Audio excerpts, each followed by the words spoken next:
We're always improving, getting better. It's more like change for the sake of change. Well, it's becoming more complex where we're simple and stupid.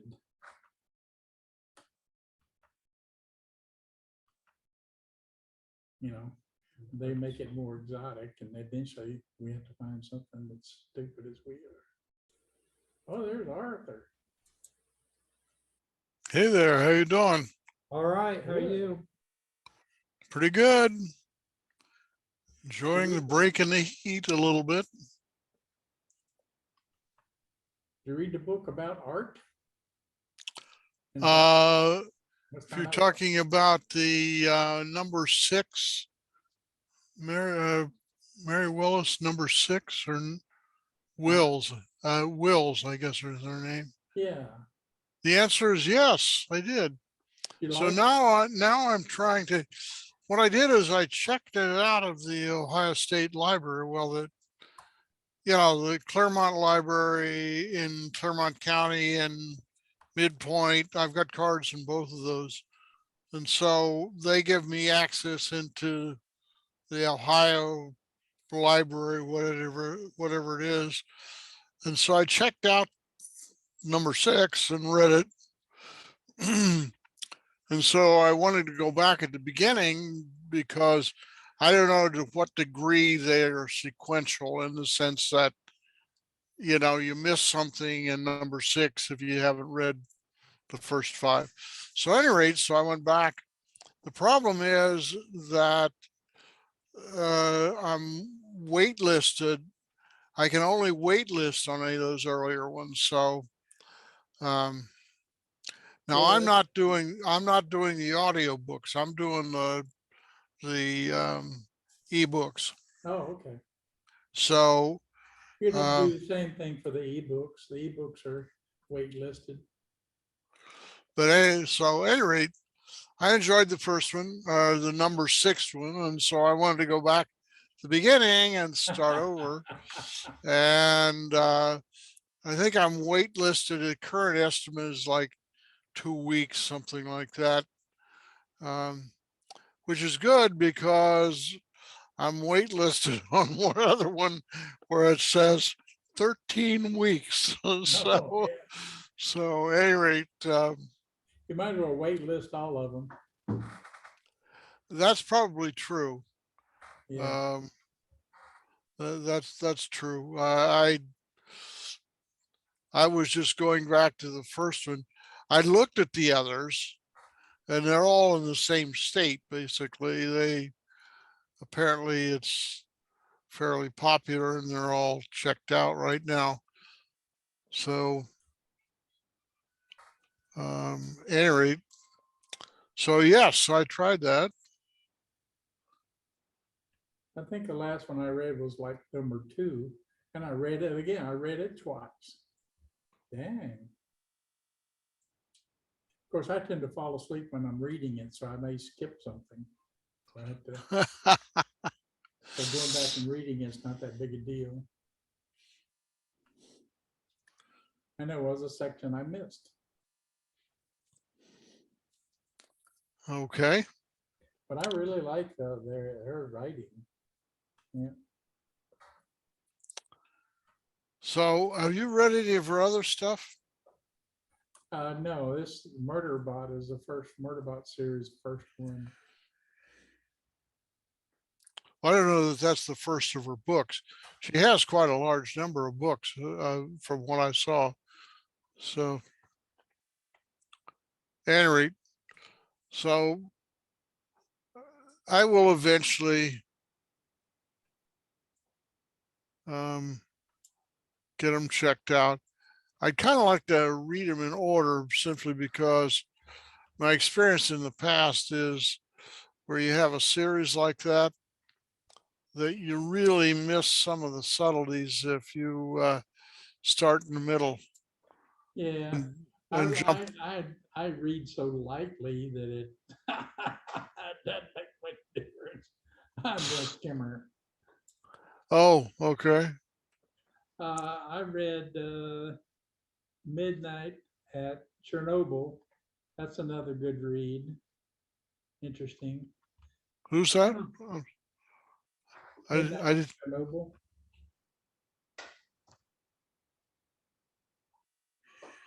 It's about the Chernobyl thing. It's similar to the HBO special they did. A lot more detail, I would think. Yeah. Well, depending on when it was done, a lot more detail has emerged. um, Oh yeah, he said that in the Supreme Court in the USSR, he said there's tons of material down there that's top secret, labeled top secret still. uh-huh. But they talked to the superintendent of Chernobyl, and he got 5 years. He was out in 5 years. He said they needed a scapegoat, and he knew it was it. He didn't try to defend himself. He said, I was the head guy, and you know, stuff rolls uphill, blame goes uphill, and he was. Mhm. They had him. He was in sights, so he got it. And the people who really should have got it, the people who designed it, pretty much skated. It was a design flaw. They had a negative, no, excuse me, they had a positive temperature coefficient. If you know anything about nuke stuff, everything is designed with a negative temperature coefficient. Temperature goes up, you should have negative reactivity. And these certain conditions, they had positive reactivity. It had a positive temperature coefficient. The temperature gets higher and you have more reactivity. So it runs away. Yeah, thermal Yeah. runaway. Yep, Yep. exactly. And that was one of the issues. Under certain conditions, it would run away. Yep. Yeah, well, Also, in the interest of full disclosure, I should tell you that my graduate work was in theoretical nuclear physics, so I am somewhat familiar with that. okay. So I never, it's interesting enough, except for stipends in grad school, I never earned a nickel out of nuclear physics. Otherwise, I was recruited out of grad school in the mid 60s, late 60s, actually, and put immediately to work working on semiconductors. So I went to RCA and was doing semiconductor, silicon 3,5 compound research and development. That was when that was high tech. Today it's kind of ho hum, but in the early to mid 60s, they were still in the process of transitioning through from tubes to semiconductors, to transistors, actually. This was long before ICs. And so it was pretty heady times. Anyway, I won't bore you with my history. But in any case, I do have some knowledge in nuclear physics. So, I imagine, yeah. I was explaining it to you. well, it's okay. Yeah.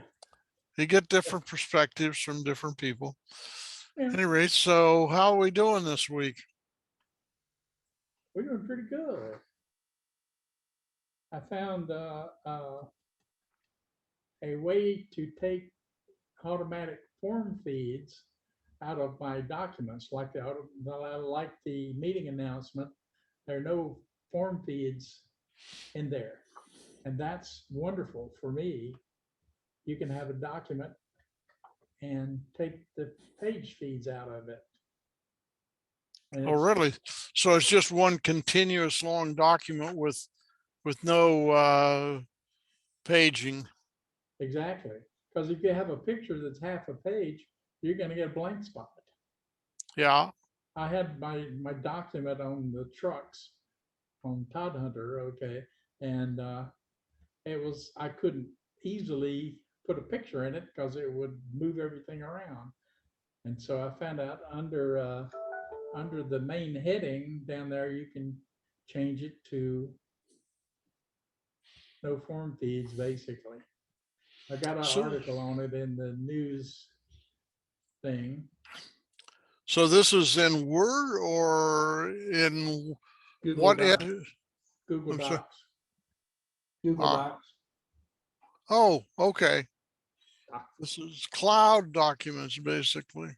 Yeah, under File, you go to the File tab and you go down, if I could, go down, and under Page Setup,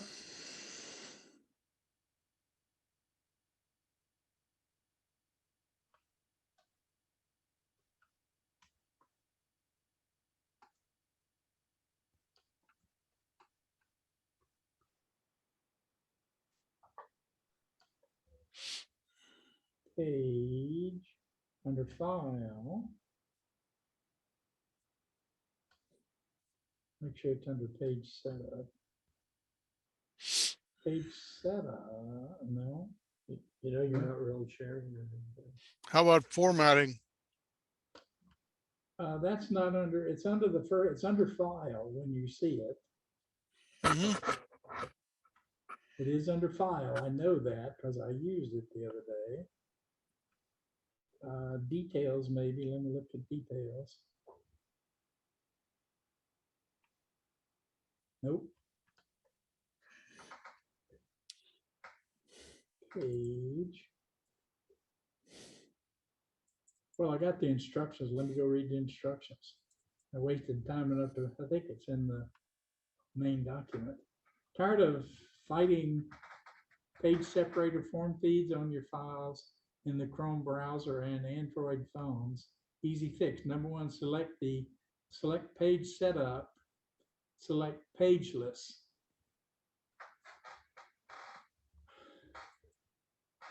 So this, I'm running so much is kind of slow. But that's in your meeting announcements. Oh, and I found more information on the world's first CO2 battery for long duration, and I found out why they use CO2. Yeah. Explanation is also in the meeting announcement and in the news. Basically, it's because CO2 is close to room temperature. You can change it into a liquid close to room temperature. That's a story, and there's a link to it. You can go check it out and tell us the rest of the story, because you probably have a PhD in CO2 batteries too. Okay, I'm looking through the announcements. Oh, the first CO2 battery. Okay. Yeah, I got it here.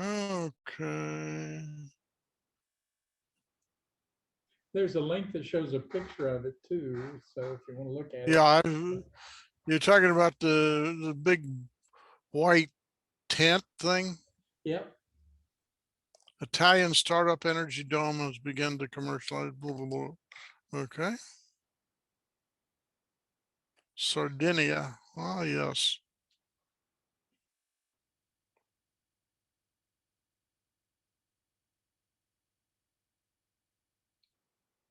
Cool. Okay, I will read that. It's interesting and look at it, but you know, it's for bulk power.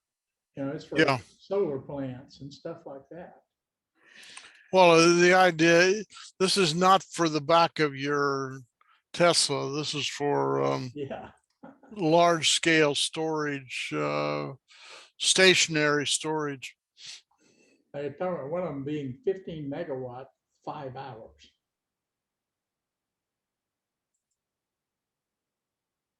So yeah, that won't fit in your Tesla. Yeah. 1.1 gigawatt.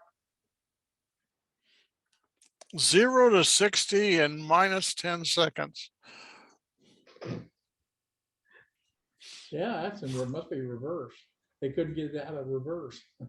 0 to 60 and minus 10 seconds. That's fast. That's really fast. Well, what's really fast is when the color changes on it. Oh, The yeah. color of the car changes, you're That's going so really fast. fast, That's yeah. moving. That's as a result of the Lorentz contraction. It's a result of traveling close to the speed of light. Yep.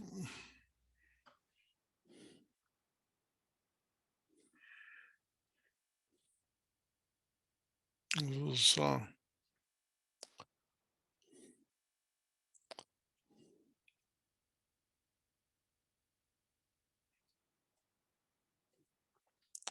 so you got any robots there, Leroy? I do. It's not working. Is this the same one you've been working on for a while, or was something new? Yeah, the weirdest thing is this thing worked at home.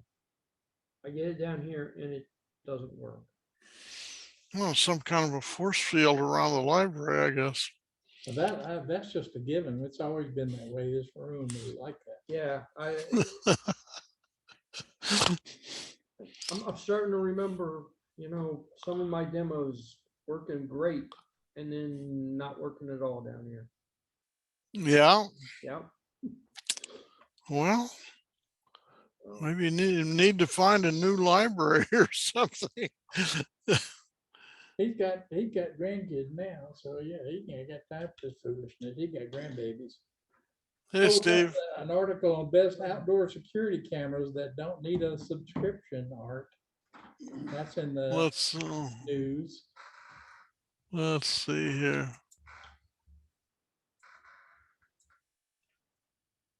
Best outdoor security. Okay, I didn't get to read through it this year. We were running around doing some. I assume nobody reads it except me. No, I frequently do. Oh, But anyway, do you read the meeting announcement, Steve? No. I skim over it. Oh, you do? I usually do. I did today. well, I was busy this morning, so I didn't get a chance to read it.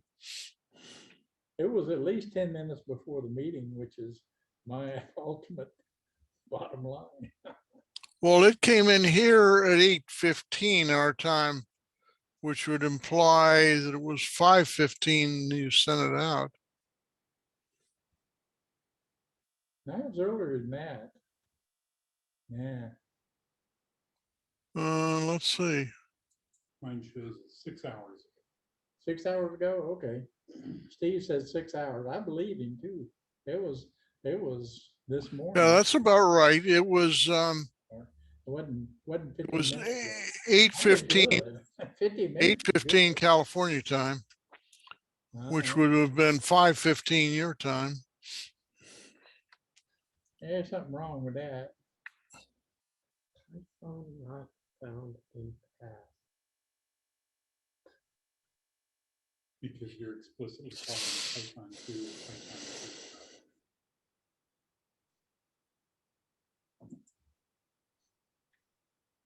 2. You have to link Python to one of those. I don't seem to remember having that problem with the other compiler.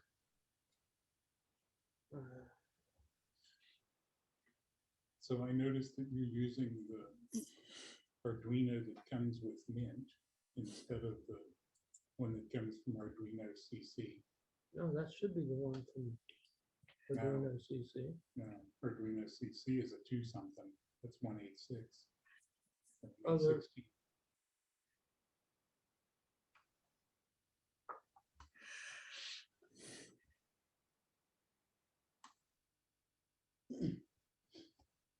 I can't tell you how many times that got me. I sent this art before noon. Can you believe that? 11:15 is when I sent it. and it got in the time warp. Okay, it's a, 11:15. Okay, that's right. I was doing the time zones backwards. Yeah, which is 8:15 our time, which is when I got it. So Oh, okay. the version 2 that you're thinking of is a release candidate that they really haven't. It's still kind of buggy, but it's better than it was. what's that, Leroy? Oh, I was telling Steve, he was saying that, and I do have an old version of Arduino on here, but it's Not that old. not that old. So this is Arduino 2.0. 2.0 is still a release candidate and has been for a couple of years now, Really? but it's getting better. It is getting better. I've installed it and used it. And Yeah, I've had it installed on one of my machines. I used it. It was okay. It's from what I've seen and remember of it, it's more of a professional ID instead of a hacky ID. it hurts me to say this, but it's very Microsoft-ish. Yeah. Yeah. Yeah, I didn't really particularly care for it. But Their coding environment has a lot going for it. yeah. So I got to figure out what the heck, because I know this was working. I don't know what's changed. Anyway, if I can't program this stupid thing from down here, I won't have anything at all to show. So do a locate bin Python, append it to your path, and then restart bin/Python. It should give you several. You don't have just Python linked to anything. That's all I need to do is make an alias, don't I? LN Python to Python 3, but it can be in your bin folder or in user local bin. If it's in user local bins, you got to use sudo to do it. User local /user/local I knew that. /user. I knew that. Sorry. No, user local bin. You don't think it's going to work if I got it all backwards? Come on now. Yeah. All right. Sudo. What do I do? LN user bin Python 3 space Python /user /bin/Python 3.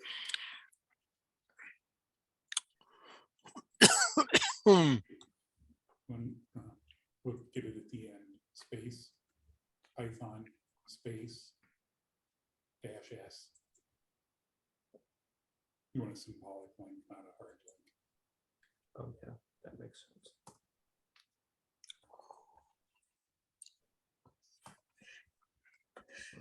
Now you should be able to just type Python and have Python 3 start. Yes, because it should actually, Python somewhere, Python 3 should be in the pack. Python isn't. Look at that, amazing. I don't really know what happened or why it did that.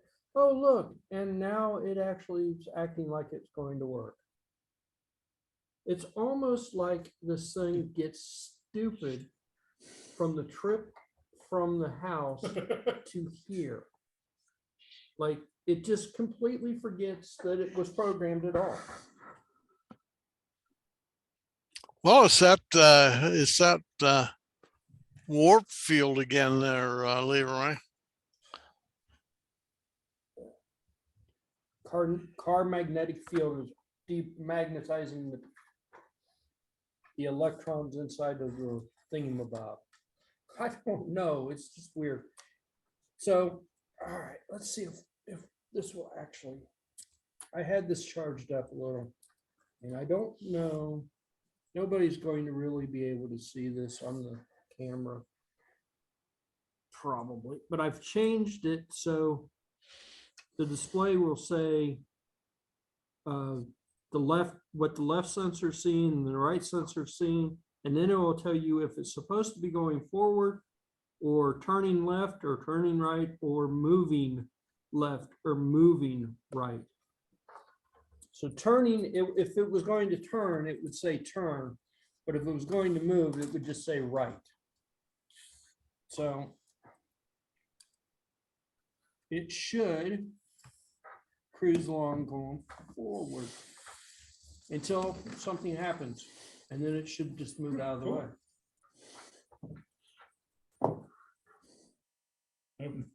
Doesn't like dark things.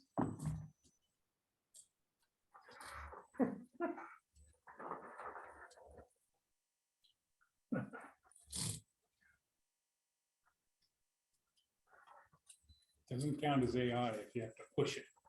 Well, that's close. Actually, right now, it's not doing the AI thing. It's doing, I just wanted to get it to work. It is, sort of. Sort of. Except that it should actually decide that if there's a wall in front of it and it moves left and it moves right, it should actually decide to turn.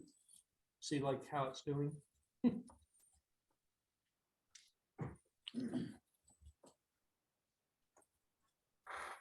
I would be confused what left and right is pretty quick. Wait, those wheels. Well, that's why if you look at it, it says forward. See, you do the same thing I do. You're following it like you just gotta let it. But it never turns around. Right. That is correct. It's not, so like, you know, the AI. But it's confusing. There's turn left or go left or turn left. So like the AI part of it was always going forward. Remember the early model was always supposed to go forward.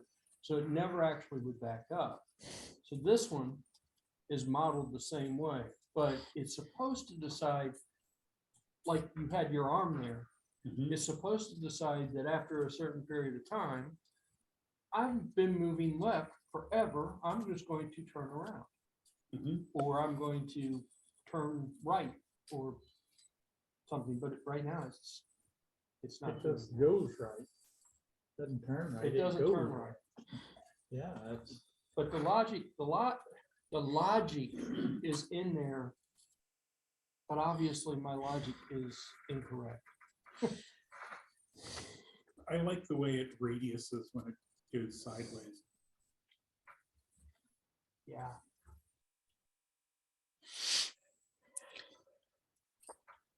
And so you do an application where it can rotate around a spot at a given radius. That'd be a You can painful do- thing. Yeah. You could do that, yeah.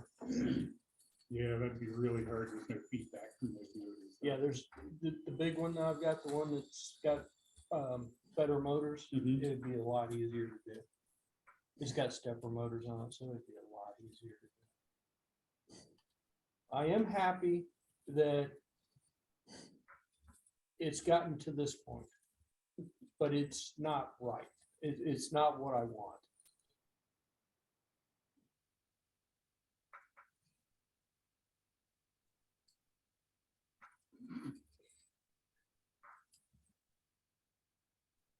And there, it actually, I was trying to go forward or something because the camera's in the way.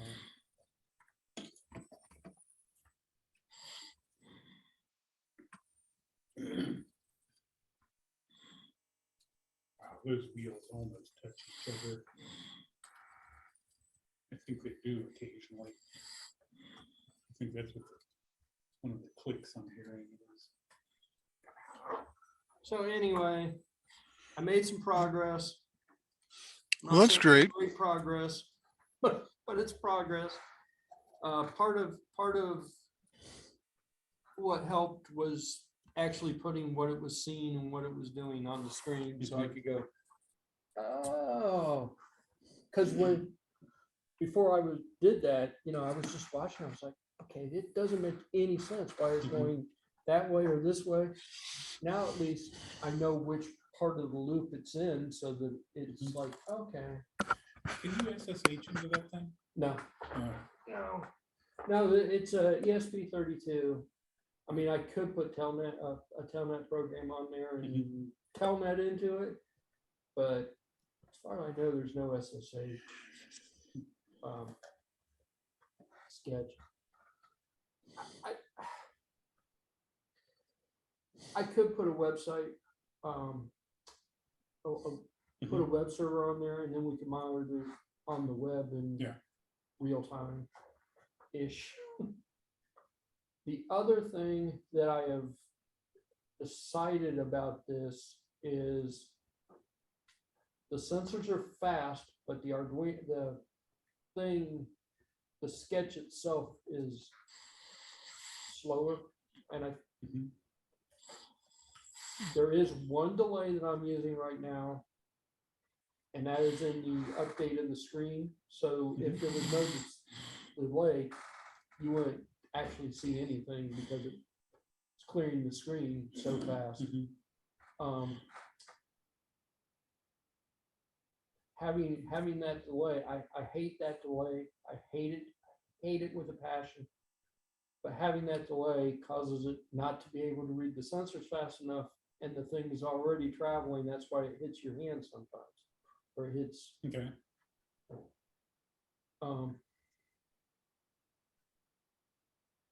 So that's a LED display, right? Well, TFT, yeah. Oh, okay. So it's an LCD. LCD. Yeah. Okay. I thought those were the little active LED things. No, not on that one. That one's a TFT. No, it's full color. It's a nice display. Well, it's a nice display for being 80 by 160. The size of a pinky toy. No, I was just wondering if you could just let it scroll, and Persistence of Vision would let you see what it's doing. There is the current library that is actively dealing with that. Does not do scrolling, but there are a couple of libraries that do.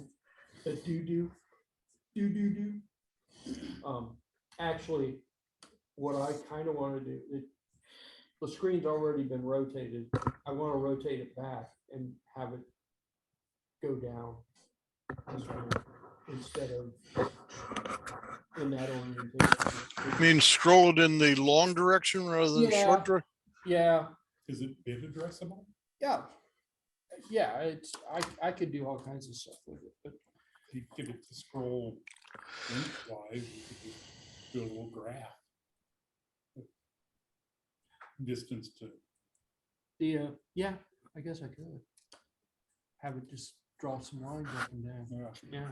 If you're just drawing the first set of dots and it's scrolling after that's easy. Not a bad idea, actually. Put a little thing down here that says left, right, forward, and then have the bar graph up above it. It's not a bad idea. I like it. I could do that. I think I can do that pretty easy. Actually, the library that's currently on it, I think, has bar graphs. You got left and right, and turn left and turn right. Yeah, they got to differentiate from this. Frank Arduino obituary, 1936 to 2022, Rye, New York. Frank Arduino. Yeah. But Yeah. June, Boston Post Road, Rye, New York. the Graham Funeral Home. the truth of it is I really don't need that display except for troubleshooting purposes. But it came in handy because I was like, oh, okay. Because I had my logic completely backwards. Like I would hold my hand in front of the right sensor, and instead of moving left out of the way of the object, it moved to the right, which dummy me going, yeah, it's the right sensor, so it's got to move right, right? No. Right means go left.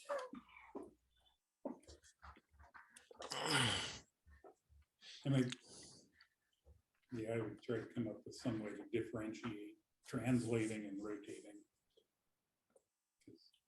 Well, let me,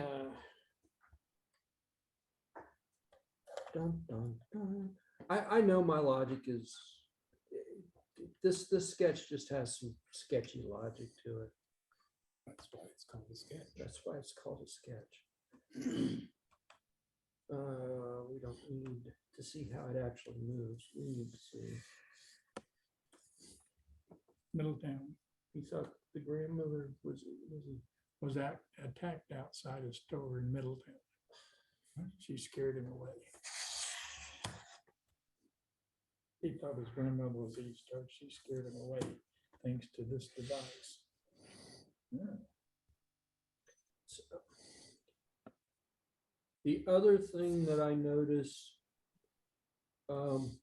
just from having it sit on my desk, was that every great once in a while, even though these sensors are capable of reading a much further distance, every great once in a while they would read something wacky, like way wacky, like 12 miles. wow, it would have to have been half a mile or something. I mean, Okay. it was wacky. So I basically said if it's above the threshold of what the sensors are supposed to sense, Mhm. to reject it altogether and just start over. So I've never, I after I put that in the sketch, I have not seen it say stop. So that's probably good, but just on static sitting on my desk, pointed at one object, every now and then one of the sensors would go whack and just say some ungodly number that you know can't be right.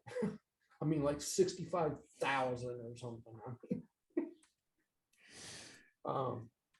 Is its output in the range of 0 to 65,535?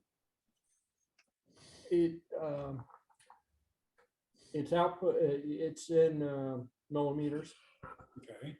Um, Is it a real number or integer? it is well, everything I've ever seen, it's an integer, so. I mean, you don't often need sub-millimeter resolution.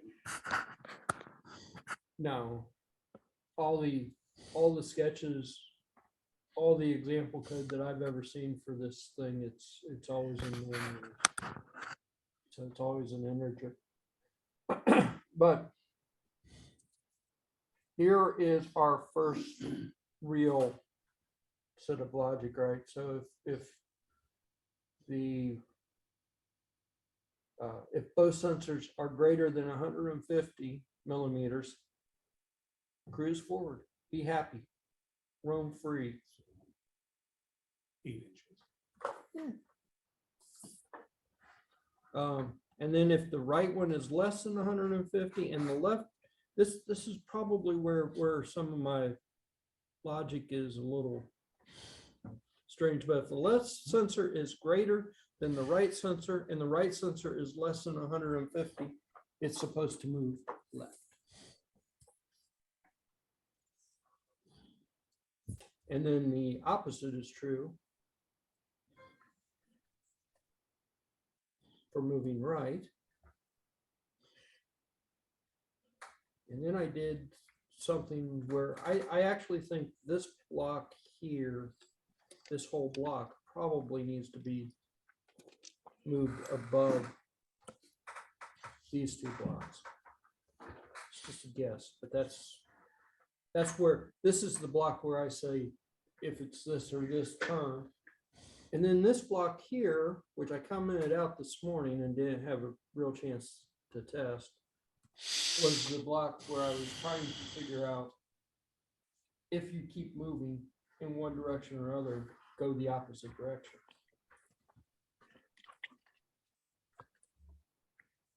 So there were like 5 conditions, 6 conditions that I had set. And I just made a mistake somewhere. And this little teeny tiny delay right here, that is the delay so you could read the thing. And it's a small little delay, but seems like it causes some issues. And here is where I'm reading an average. And the average is actually pretty decent. Can you push what goes to the screen to a variable and check to see if it's changed, and then we update the display if there's a change? That'll give you a delay without stopping everything. I could add 2 more variables in there and say if it's changed. And yeah, this was like I said, it's kind of hacky together. I kind of hacked it together. But there's my averaging. Now, what's really weird about this, 5 seems to work well, give a decent average of the sensors. Anything more than 5 readings at a time seems to slow down the whole works, and the robot runs into all kinds of stuff. Worse than it's already doing. And this stuff here, this is just the there's no library to read the sensor. This is all the code needed to read the sensor. So it's a pretty simple sketch, really.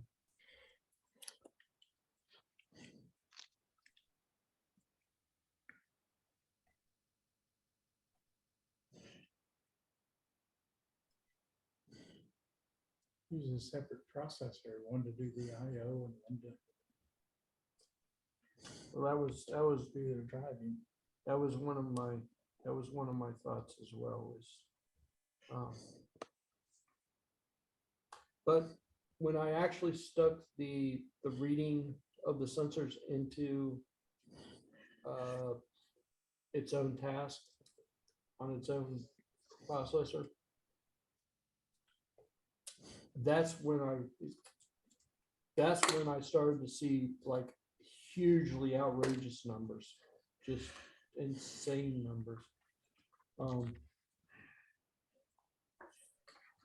So I was like, of course, I've seen those numbers where it was just sitting without that too. So, but that was that.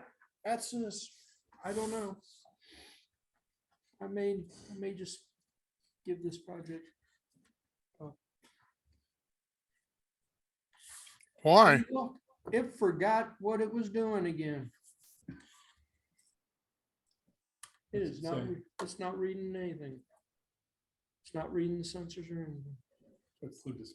Are the batteries down? I have had it on the charger or on the thing for a couple hours, so What's the capacity of the battery pack? not good. Oh, It's, okay. It's got that one sub C in there or something. 700 milliamp. I was going to be generous and give it 800 milliamp hours. It's 700 milliamp hours. And the battery that's inside of the stick is even less. I mean, it's maybe 200 milliamp hours. The one underneath, what is that, an 18350 or something? 18200? It is something like 16340. 16. Weird size. It is a weird size. 3.7 volt, but 700 milliamp hours, it does not last very long. And I'm guessing, you know, driving those motors probably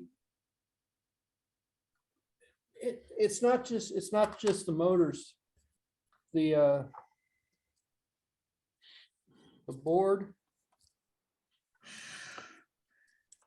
has its own microcontroller on it, which is an Arduino. It's got the motor drivers on it. It's got 2 I2C ports on it. This is an Arduino Mega or not? No, it's a, I think it's just a, I can't read it.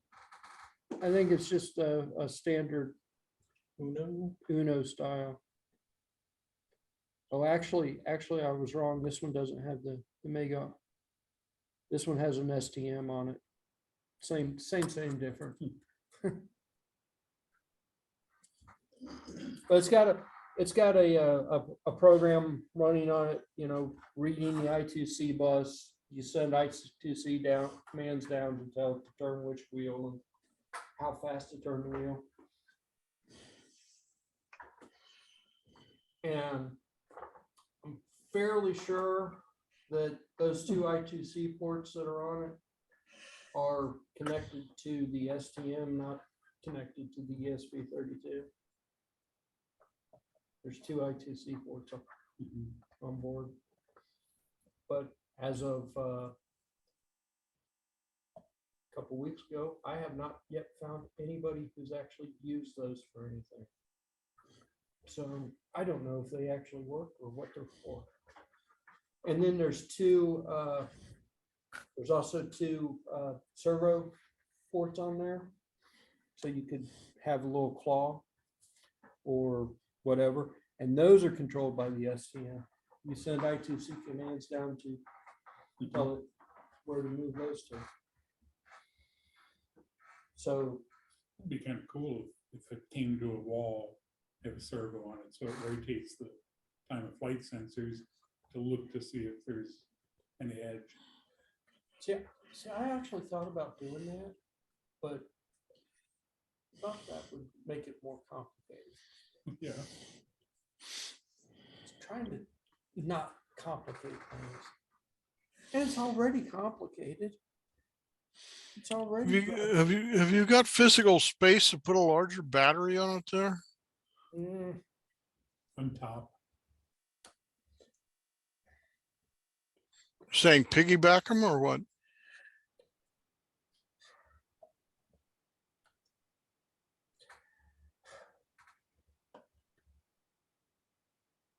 I don't think so. See, I'm wondering if you're just starving the thing.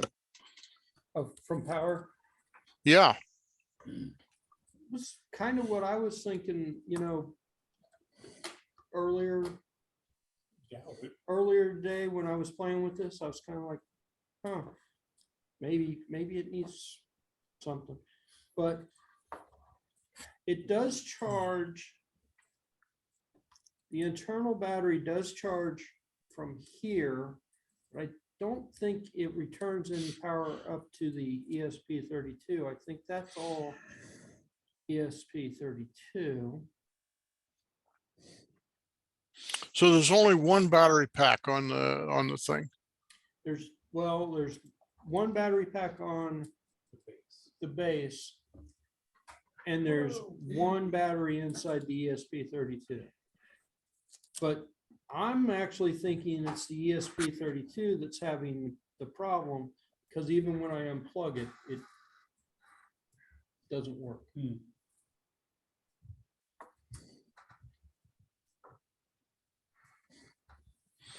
I'm very suspicious of the batteries. So if it was getting its battery power off of the base, I think it would have plenty of power, but the base won't charge the ESP32.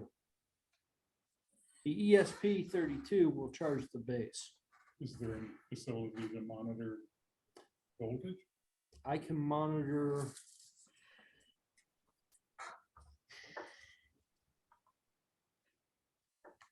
There is. Let me think about this for a second. The voltage monitor. How does that work? Seems like it's funky. It does some funky stuff, especially when you plug another battery into it.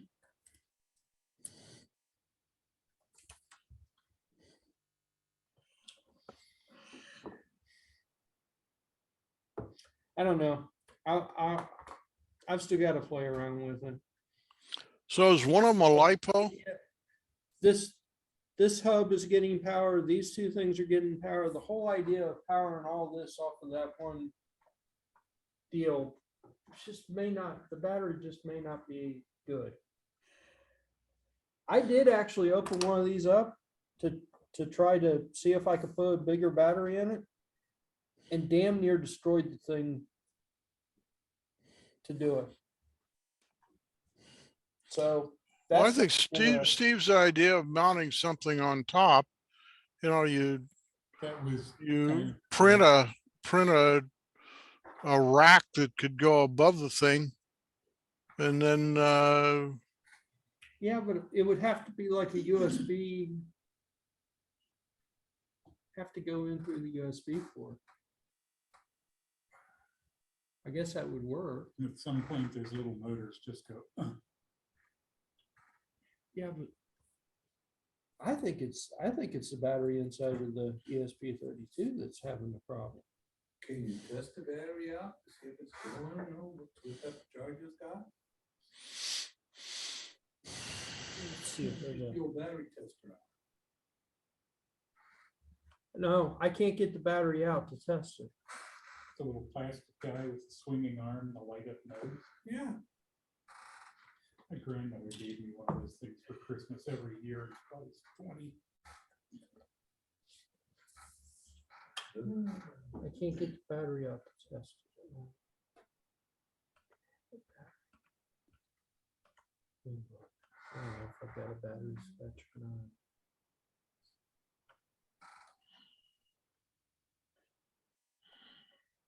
Seems to me like their battery sketch,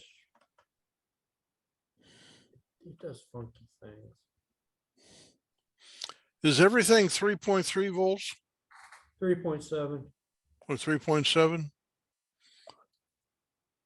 No, but I'm talking about the motors. The peripherals are 5 volt. The time of flight sensors are technically 3.3 volt, but they take 5 volt in, so there's a regulator inside of there. This is a 5 volt sensor or 5 volt hub. What about the motors driving the wheels? They're probably running right off the battery. Yeah, honestly, I don't know. I mean, that battery is 3.7 volts.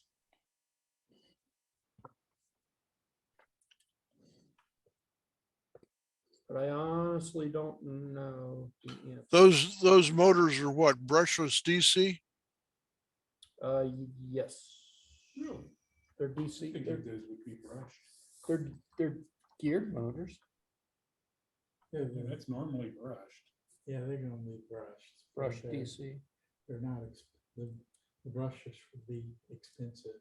Well, this thing wasn't cheap. They're not, you can't see any marking on the case of the motors, or you just can't see. It's just a DC. It's just a DC motor. So it's brushed or brushless? Brushed. Okay.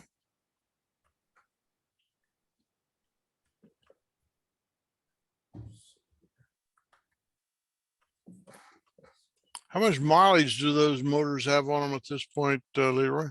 I don't know. 785 feet. Yeah, I've had it for a year and a half, maybe. But how many hours are on it? I mean, have you got 100 hours on it yet or not? I doubt it. I would think it's a lot less than that.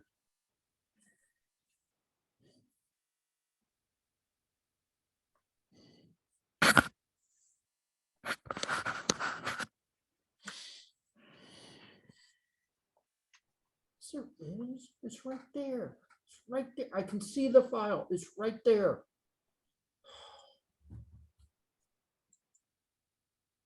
That's what happens when people write something on a Windows box that doesn't care about files cases.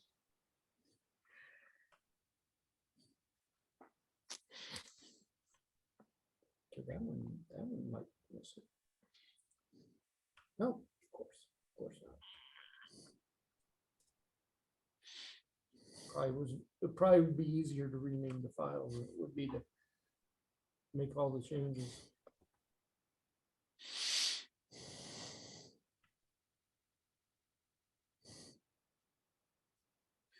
Okay, that one I don't see. Include error. Down. Right. Oh, ESPERR, sorry. So, RMT. So Art, do you got an electric car? I'm sorry? You have an electric car? Do I have an electric car? Huh? No. Ooh, No, I have 3, but they're all still internal combustion. What kind of California beach bum are you anyway? Man, Well, all my neighbors have Teslas, but I'm intrinsically cheap, and Teslas are way above my threshold of pain. In spite of the fact that I'm surrounded by them here. I mean, the Tesla Fremont plant is probably less than a mile as a crow flies from where my house is. So, but I just separating with that amount of money, boy,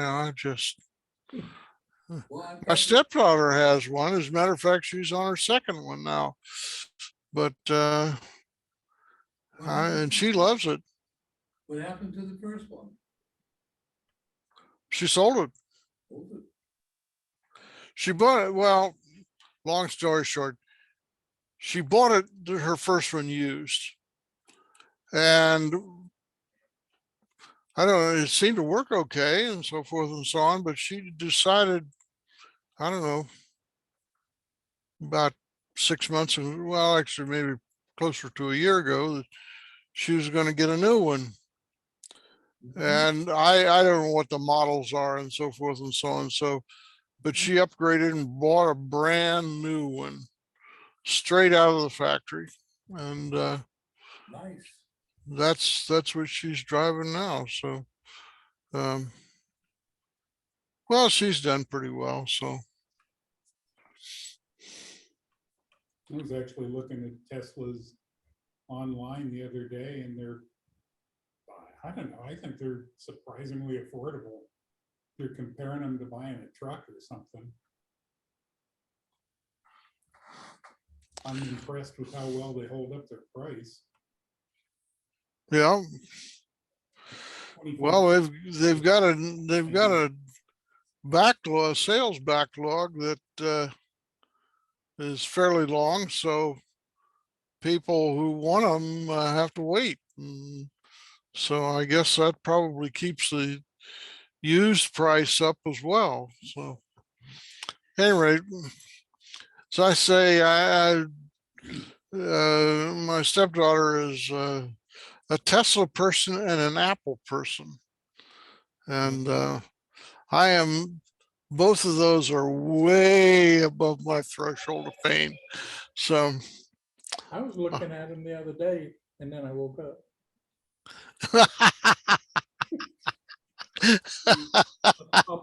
I'll mess with the. I think I would have just taken it down to I2C.H. I don't know where it is. I know that same factory sketch works at home. So On a Windows machine? No, Oh. no, but I've gone through it and made all the changes that it wanted. The thing you may want to play with, rsync all your libraries together, both directions. They are, I've got them in GitHub, but I don't Mhm. use the library directory anymore. Because it got to be very, very, very messy. I mean, there were just thousands of things in there that I didn't use. Yeah, So now if I need to use a library, I will put it in the source directory inside the sketch directory. okay. And then you do have to make changes sometimes to point to the source directory. But if you put it in any other directory other than the root directory or if it's in the root directory, it'll work. If it's in the source directory, it'll work. Any other directory, the libraries don't work.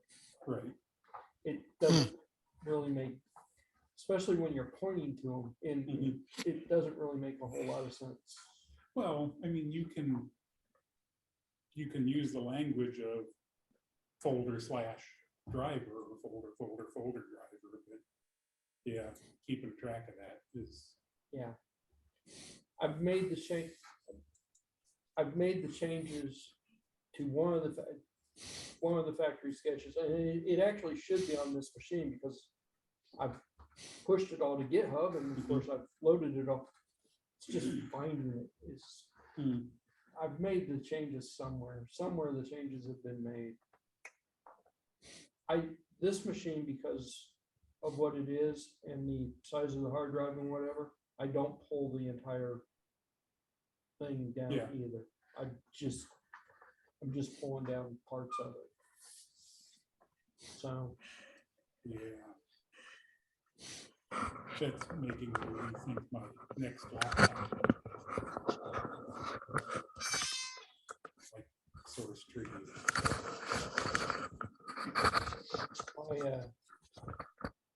at one point, a couple years ago, probably before the pandemic, I started to realize the library directory inside the RDA directory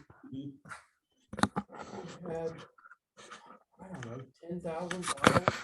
And I'm going, how many of these do I use? And when I would take some out, some of them would show back up again, and it was like, so I cut all that nonsense out. If I don't use it, it doesn't need to be there. But it complicated things a little bit on the other end, so. Kind of similar. At Siemens, I can't SSH to my machines at home. They block SSH on the routers. Damn. So I installed Nextcloud client. Nope, they blocked that. But they let me install Linux subsystem for Windows or WSL, whatever, the other way around. And I can install Nextcloud client in Ubuntu on my laptop. And it works perfectly. And that's fine. And it can write to the Windows partition, so whatever, I'm fine.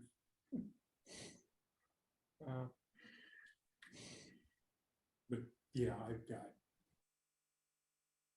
tens of thousands of things in Git or Nextcloud or whatever. I could get to them from anything now.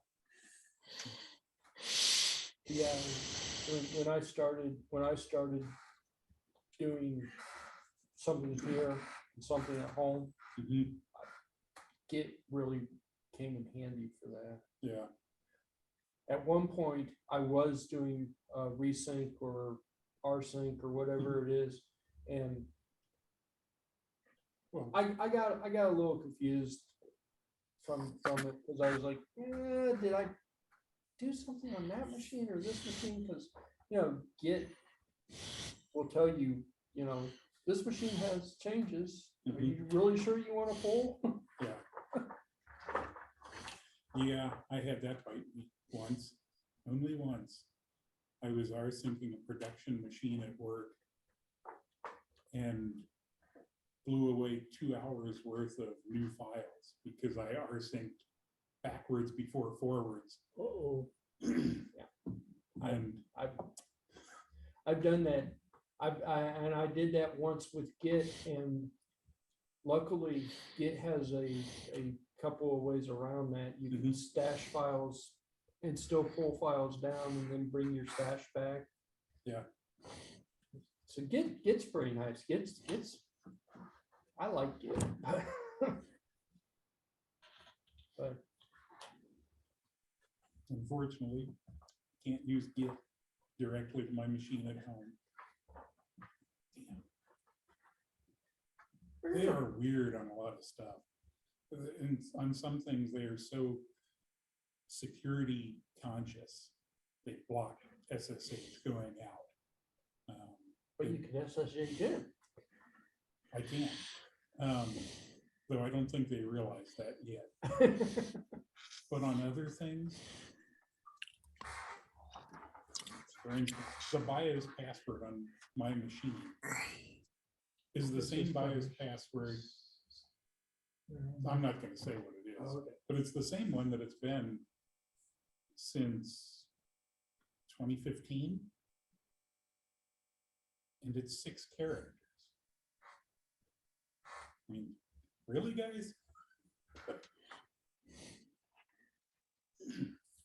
It's not like they're trying real hard. Yeah. Root passwords on things are sad. Default root password. If there is one. And TOOR. I have found many machines that still have the default root password on them. And these are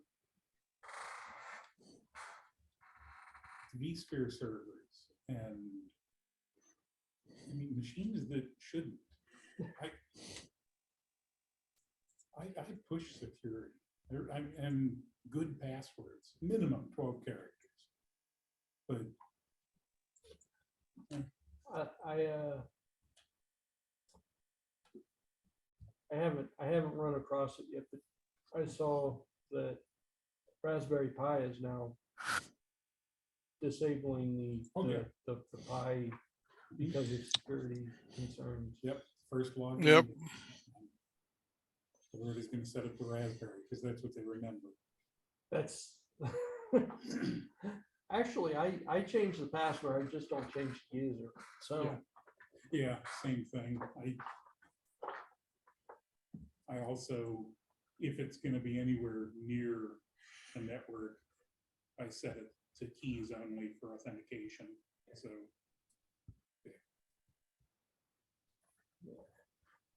I just thought it was kind of interesting. Raspberry Pi, after years and years and years of knowing that this was a security risk, has finally said, hey, you know, it's a security risk. We're going to change that. I applaud them. They have always said, change this. Yeah. And first thing, change this. It's even, you can't enable SSH until you change it, something like that. It throws up a thing. SSH. It checks the hash in the Etsy password file, and if it hasn't been changed, It just says your how's it worded? Something about this is a security risk using a known password or something. But the old versions didn't force you to actually change the password. They would let you turn SSH on I didn't know that. without changing it. And I've got one machine that's It is surprising to walk around how many people have keyboards that support macros. There's one guy that's got this ancient Gateway 2000 keyboard from 1988. It's got a big old macro button on it. cool. My entire department has to enter their passwords 50, 80, 100 times a day. And there's a requirement requirement that Windows passwords be changed every 3 months and that they have a minimum of 14 characters. And you can't repeat passwords. Right, yeah, they track at least a dozen passwords, I think. Patty, you have to think, I think it's once every year she has to change her password. That's kind of reasonable. And she's got two, because she can Oh. remember, she can remember this one and she can remember this one, but she can't remember anything else. So Years and years ago, when I first got into computer stuff professionally, I worked for PC Upgrades, and everybody there had their password as on a barcode on the back of their ID, because every single station had a barcode reader, and they had a couple of barcodes on the back of their ID. The first one was their login name, the second was their password. That worked out great. They were the old barcode scanners, the pen about that long with the sapphire on the tip. Oh, those were great. I don't have a problem with that. I do have a problem with IDs that have the company name on them. oh yeah, If you have just a generic thing with your name and your picture, and somebody finds it, they go, huh, I wonder which of 10,000 stores this will get me into. But you toss on the company name and now, I wonder where Steve Jones works. yeah, Okay. yeah. That was one of the things I complained about at Reisenfeld. Because if you had an ID, you could walk in the building. And if somebody lost their ID, it took us a minimum of 3 days to turn it off. Figure it out. No, once we got it, we had to email the company that managed the locks. Oh, And that took 2 more days for them to go, okay, it's disabled.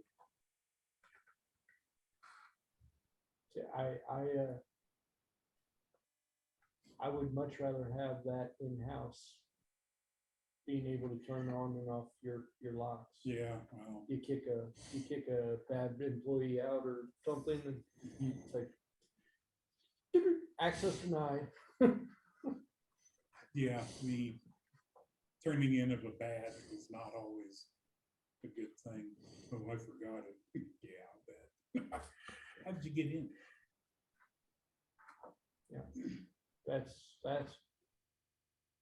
That's probably something I would, if I was there, I probably would have pushed that, have that brought in-house. Yeah. Well, it was kind of an interesting thing. Whenever the building lost power, all the doors unlocked. Well, that's a safety thing. Yeah, sort of.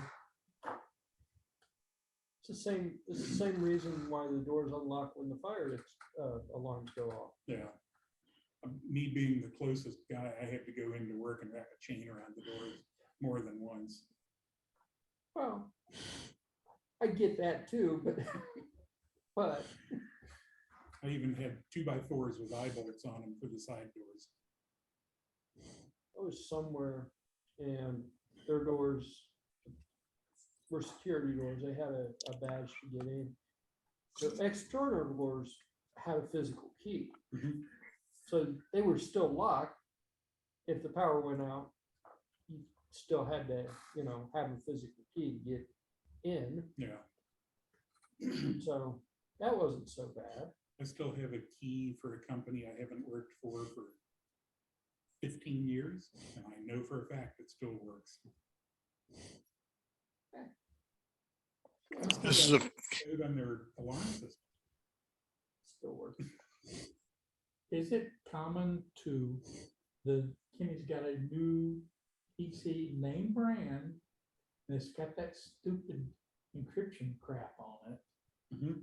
And my new desktop, it just says, turn this off. I'm done. But his laptop, is it common for them to just say turn it off? Or Turn the turn all that encryption. secret encryption stuff? You can't back the dang thing up. You can't use You your can. backup utility. You can. You can. So assuming you're talking about Windows. Yeah. Do you mean BitLocker?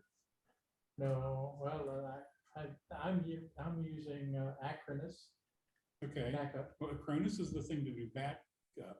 You can- BitLocker is the thing to do the encryption. Okay, So okay, consider this. Windows isn't encrypted enough that it can't boot. There are several different ways they use BitLocker. Your laptop comes out, you get a blue screen that says, enter the BitLocker password. Then that is properly encrypted. If you're in a domain use though,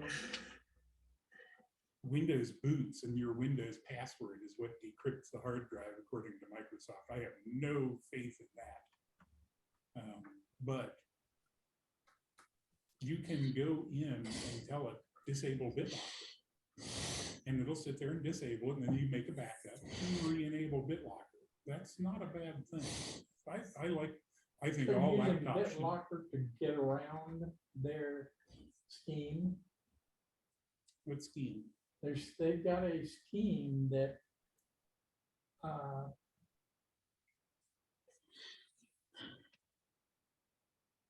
protects your device from people doing whatever the hell they want to it. Like you can't just run any software on it. Oh, that might be Windows UTEP? 10S. Okay, That's a different, is it S? he's got a new laptop to Okay. get, and I just want to boot Acronis. You've got a bootable Mhm. boots to get in there. Nope. Well, Acronis will do a bit image.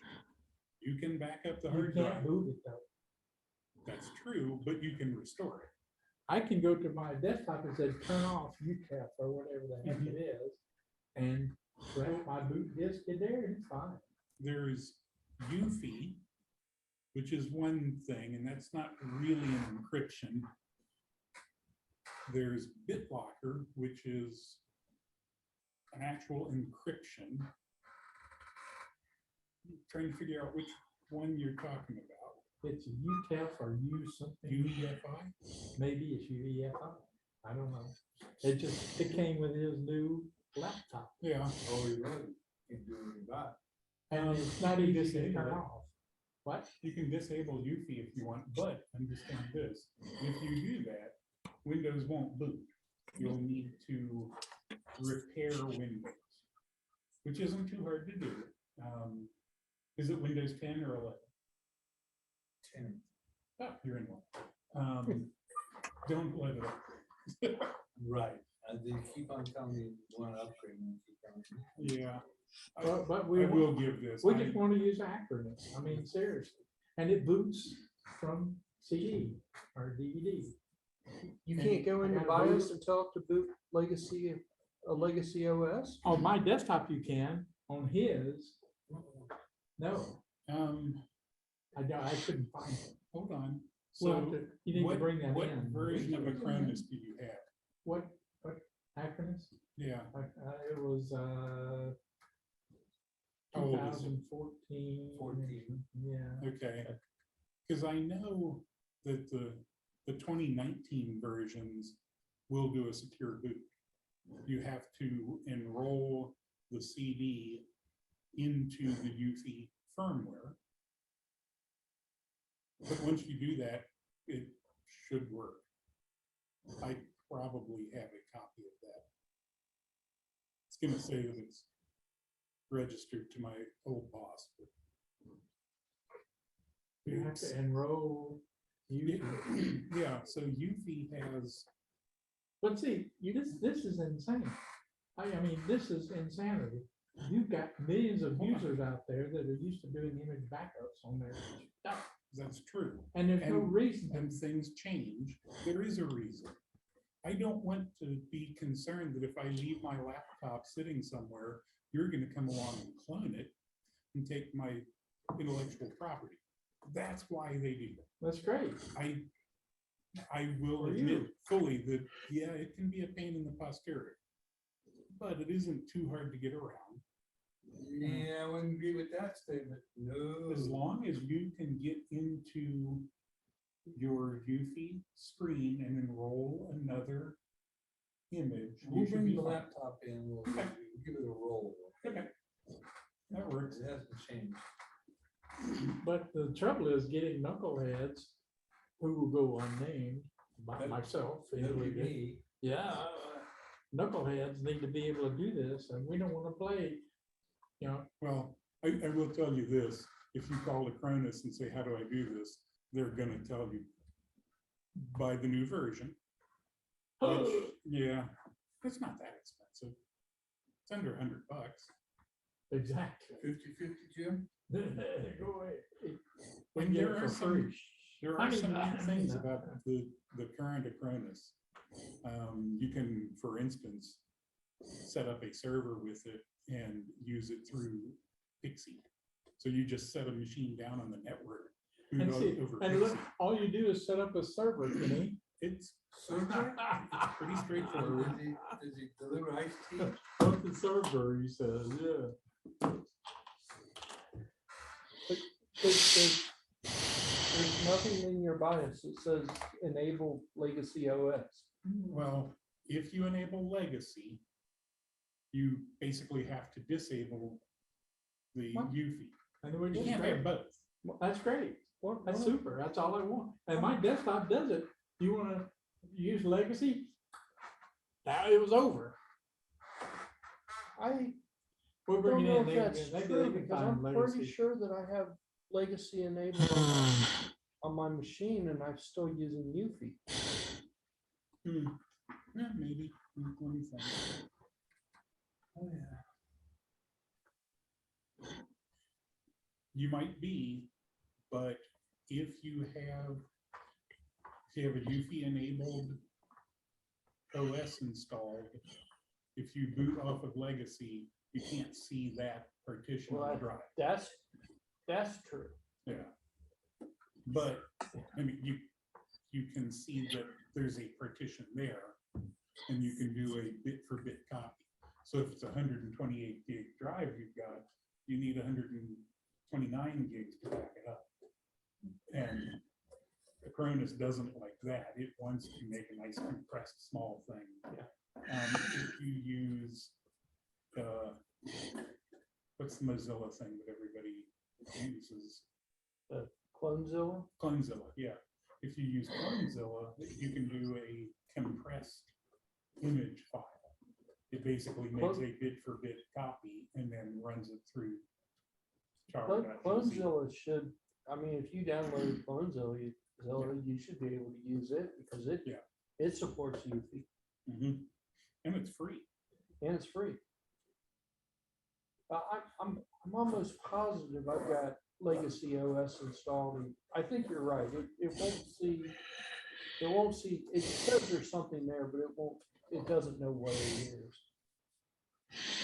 But it's also one of those deals where I don't care because it's a Windows partition and if it got destroyed, oh well, it's Windows. Here I've we got go. plenty. From clonezilla.org's webpage, how to make a thumb drive that works in UFI.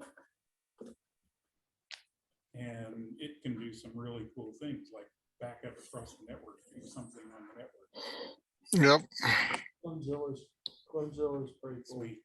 But it's got switches that are probably for Linux nerds. And it's not Windows user friendly. It Would be my It's guess. surprisingly friendly. I will give this, it has a very ugly interface. It's But it's, DOS 6 interface with use the tab key to move around and spacebar to check the box. so it's pretty clear what it is you're gonna do. I Yeah. mean, You don't have to, you don't need to know anything about Linux. It's running Linux, but you don't need to know anything about it. the screens are very self-explanatory. And one of the nice things is down at the bottom, it tells you this is what we're running. So if you want to do the geeky thing next time, type this string and it will just work. But that's specific for that. There's also there's another one, what it was called. with a GUI over top of it. And the GUI, I mean, there's a picture. It's copy this, Oh, really? paste this, it's whatever, yeah, it's, Sounds like a Windows user might be able to do that.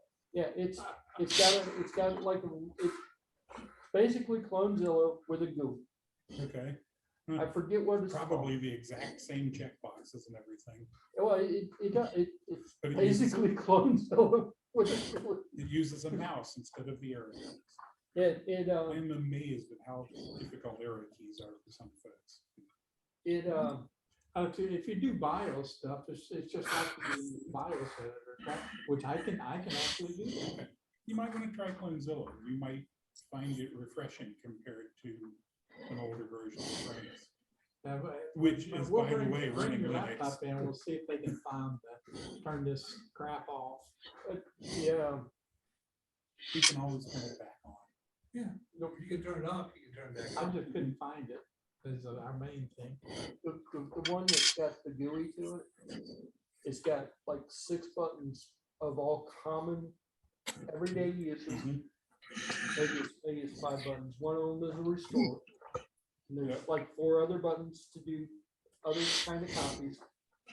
And it selects the most common, easiest to do features of Clonezilla, so you don't need to know any of the little switches or any of the little geeky things. And I think it does, I think even it, when it pops up and you're finally doing the backup, I think it pops up a string that you could type in to there's a command line box, and I think it even pops it up and says, just type this in next time. It would take you probably half an hour. If you had an extra machine that just sat there but had a nice big fat hard drive in it, it would take you probably half an hour to figure out how to install Clonezilla on it and be a web, or not web server, but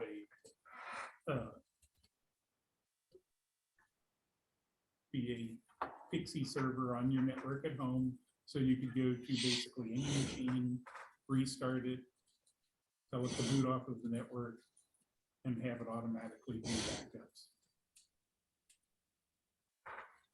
I reloaded the sketch and it's working again. Hey, don't hit me, don't hit me. I'm surprised that it doesn't seem to see my thumb. I would have thought that being nice and reflective, it would have worked okay. See, it's not turning, it's going left and right, it's not turning. Oh, that's okay. It turns, it's just a very wide arc. I don't know. Supposedly it has some issues with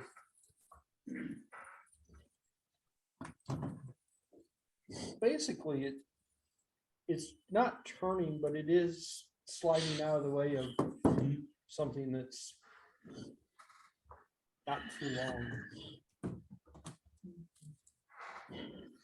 It's sort of working, but not really.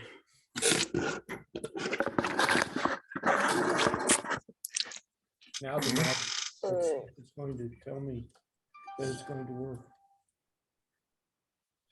Look at that. I turned everything off and it forgot its flipping brain again. Oops. Yeah, I think there's a power thing going on. I don't know. I really don't. I could just have a bad ESP32. You know, Yeah, it's possible the E comes out. forgot his damn That's not brain. likely, again. though. I had one of them take a power surge off of the I2C port, Mhm. and for the longest time, it didn't show up at all. And I mean, I couldn't get it to turn on. I couldn't get it to do anything. And then one day, it just, It's okay. I'm okay. I'm going. I don't think this is that one, but it's possible that this is that one. And some damage actually got done to it.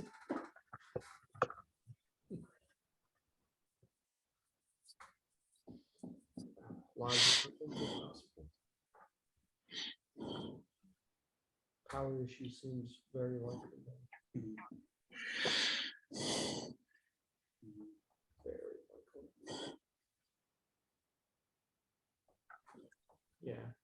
Yeah, that's my look when I'm sitting in front of my desk going, why did you do this?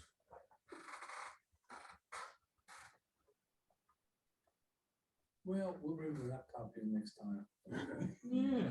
We'll give it a chance to show those skills, you know.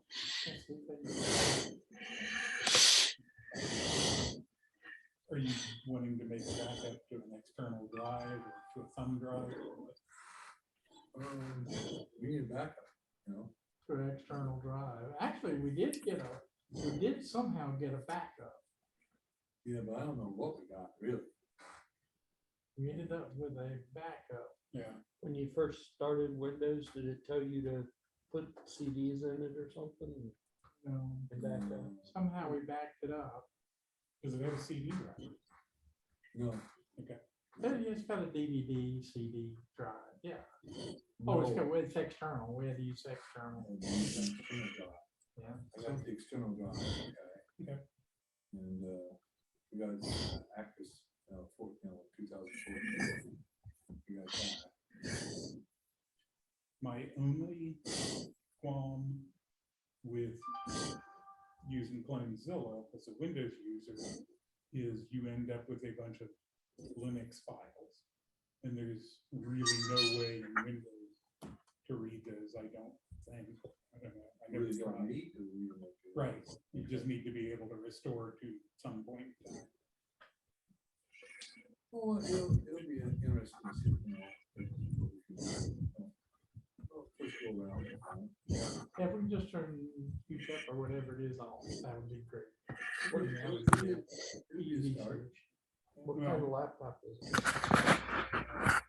HP. Okay, Christmas present. Cool. And Christmas present. Brand new? Mine, the Lenovo Brand new? desktop, just turn it off. $192. Turn it off. Yeah, good. Quad. Thank Are you talking turn off UV? Yeah, Did you have to reinstall Windows? nope, Then I wasn't using it in the first place. good. I'm happy. I had, when I turned it off, I think I had to do some sort of repair or something. Yeah, Windows booted, but it was not happy about it. right. The content is, you need an upgrade, you need an upgrade. It's not gonna stop, and at some point it's going to upgrade whether you say don't or not. Yeah, Um, that's Windows. Yeah. Actually, this is something my kid and me were talking about the other day. He likes Windows. So that's a point of And contention. he's related to you. How did Yeah. that happen? And he's studying for his Microsoft programming stuff.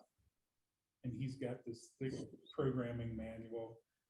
And he comes to the part that's talking about programming for the registry.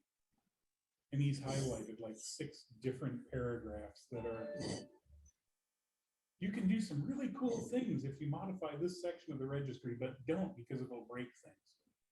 And I mean, that's basically the exact wording that they use. Windows has problems is because Microsoft does updates, but application designers don't do updates to count for those updates. Like, okay, well, do you make it easy for them to do that? Like, tell them what you did? No, it's all hidden. It's a laptop for dummies, basically. I'd be a dummy. I just got a call from my own phone number. Huh? Nice. Scam. Trying to scam yourself. Oh, no, not quite. But one 5081. Saw the 604 part. Close. Close to the railroads. Get your phone numbers. I do like that. For the most part, in the Linux community, they fix something, other people fix their software, you get updates, everybody gets updates. I honestly do not remember the last time that normal updates broke. It's been a while. Yeah, I will give minor inconveniences, like the issue you were having with little tiny icons. Still. Yeah. I went to Chicago. Issue one. Yeah, and I left at 11 o'clock in the morning. Okay. I had to like a retirement party, you know, group of people up in Chicago. And I drove back and I got back into my little place at 3 o'clock in the morning. And I, you know, charged a little bit here for gas, a little bit here for an ice cream cone, no odds and ends, okay? Well, I get home, I go to bed, so I wake up at 8:30 and we're not gonna blow the day off. We're gonna get something done for the day. So Friday was payday, yay, okay, go down there and sure enough, no checks come in. And I see that I can now pay off my credit card bill, so I pay off the credit card bill. But you don't pay everything off because there's some things that are still pending, okay? So I look up there, and I say, yeah, that's right, yeah, that's right. I said, what? That's the 25th? Today is the 25th. The top one says 6/25 or 6/24. That other year is on Friday. It said, bananas. I says, how could it be that? I've never gone to the Bananas. I just got out of bed, you know?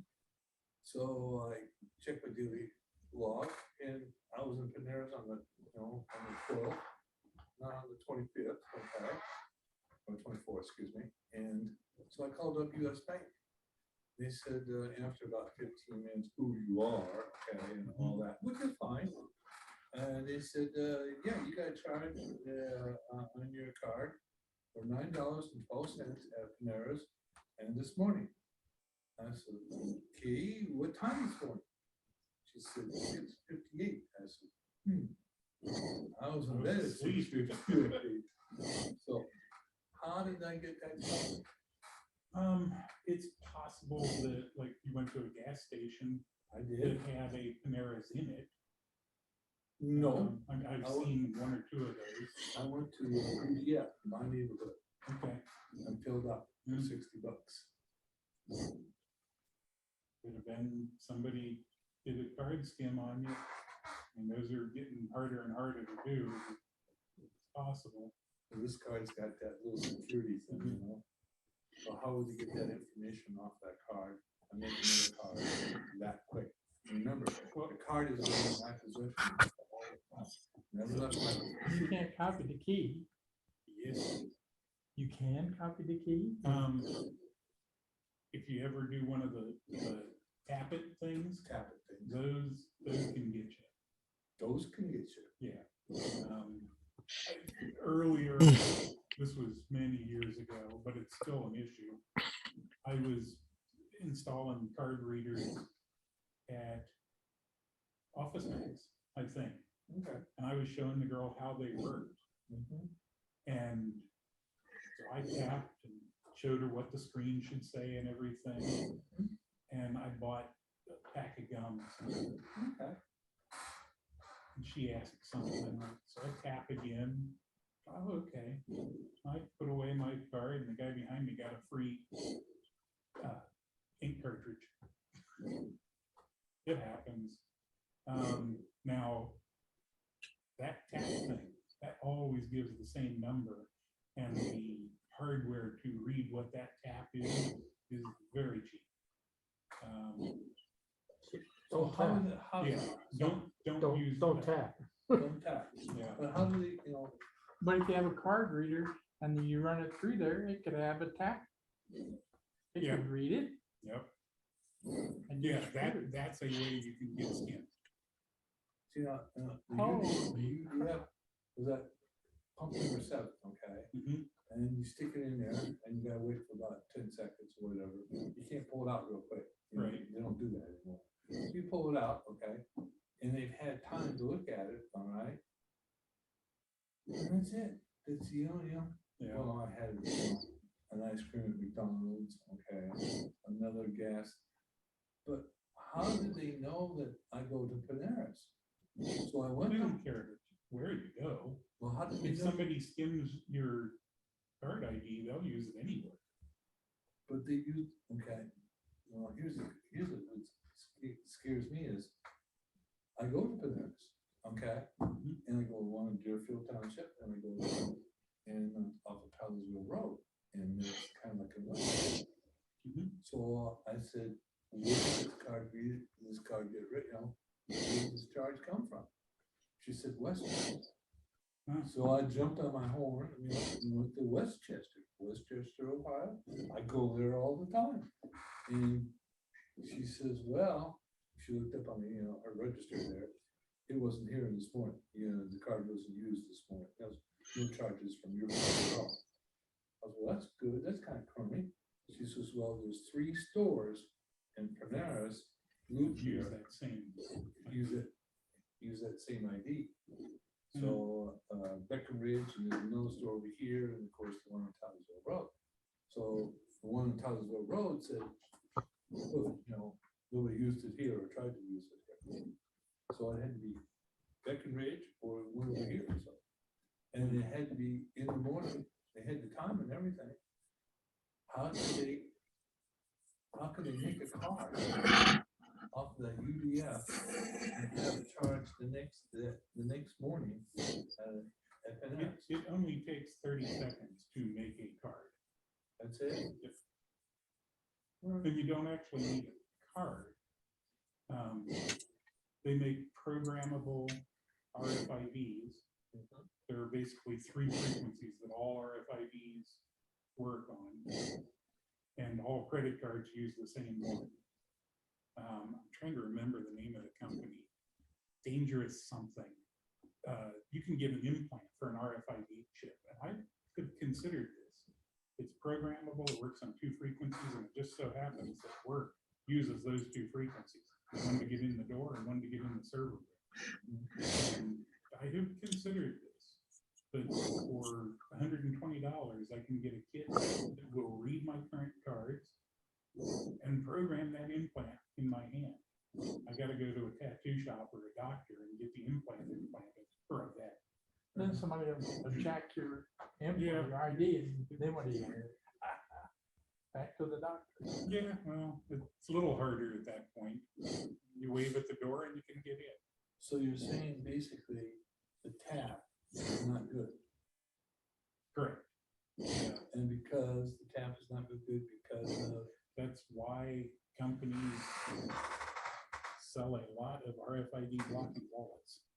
okay, Because honestly, if I can get within 4 inches of your wallet, I can read your cards. Especially All if you you've gotta only do is got one. walk up, and bump somebody, and you got it. Geez. Yeah, it's less than a second to read the RFID tag.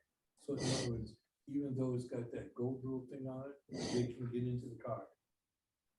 The gold little thing may be used by the gas pump. But if there was a skimmer on the pump, it may have read the RFID. The RFIDs are the main way that cards get skimmed. They used to read the magnetic stripe. They don't do that too much anymore. They tend to read the RFIDs. And you may not consider removing that. You can on most cards. There's The chip itself. Yeah, there are 2 chips in your card. And there's one. You're talking about surgically removing it? Yeah, use an X-Acto knife and pull it out. Usually you can see a little divot in the back of the card where that RFID thing is. If you don't use that thing. If you've got an Apple phone, you can read your RFIDs, and you can use the phone to do Apple Pay. My divot is right behind my silver thing. See if there's another one. There tends to be. Right there, there's another one. It's the only divot I. That one's right where the gold thing is. And I don't see another one. Can you just obliterate them, Steve? In other words, can you just disable that chip rather than surgically removing it? Well, you can microwave it, but then you're gonna blow the other one as well. So there are two of them. Yeah. And I'm looking at this and I honestly only see the one. So maybe they combined them, which wouldn't surprise me. It's certainly gonna be cheaper. I only see the one. My card, this new card, this new POS card. Has the, Going to sale. yes, that card has the Wi-Fi symbol on it. My old card does not, and I will keep my old card until it just kills itself. Yeah, I think all of mine have it. So basically, this tap is not a good idea. I don't think so. If Tap, it has tap. that symbol, then it has tap. Okay, yeah. The card's Wi-Fi got- symbol. My card's got tap. Steve, can you hold that symbol up so I can see it? It looks like a Wi-Fi symbol. Yeah, it's, Let's see. Oh, okay. Yeah. Got it. My card's got it. My card's got it. No. So that symbol indicates you can tap. Right. And you need a special wallet, huh? well, I mean, my kids got this thing for me and it has held up much better than I expected. I got this in Wrap your 20. card. 2017 or 2018. It's a flip side. It's 100% plastic. It latches closed. It's RFID blocking. Well, how does it do RFD blocking if it's all plastic? It's got metal plates embedded in it. Oh, okay. So it's not all plastic. All right. Plastic outside. Yeah. You So- can see them in the back. So you got like it's kind of like a wallet. You put kind of dollar bills in there. Okay. I know how many are in there. Well, and not But really. it's not comfortable. So Steve, how much this thing costs? I realize it was a gift, but It was about 35, I think. Yeah. so you just look in Amazon for an RFID shielding wallet? You know, Yeah. see, I carry like my medical cards. You know, I've got, well, you have a separate wallet then. no, I just pulled these out of that. Okay. It's pretty thick. I've got a dozen cards in that thing, I think. Okay, I'm not gonna take it apart. You can. It also comes with a rubber band you get on the outside of it, so you can stick cash in the rubber band if you want. You know, because that got me, how can they, you know, where did I lose control of that Yeah. card? Yeah. I think we're The answer getting is, close. I did not. Okay, the card was in my possession all times. And, Bye, Art. Bye. Take care. all right, See you later. So long. So there's gonna be a lot of this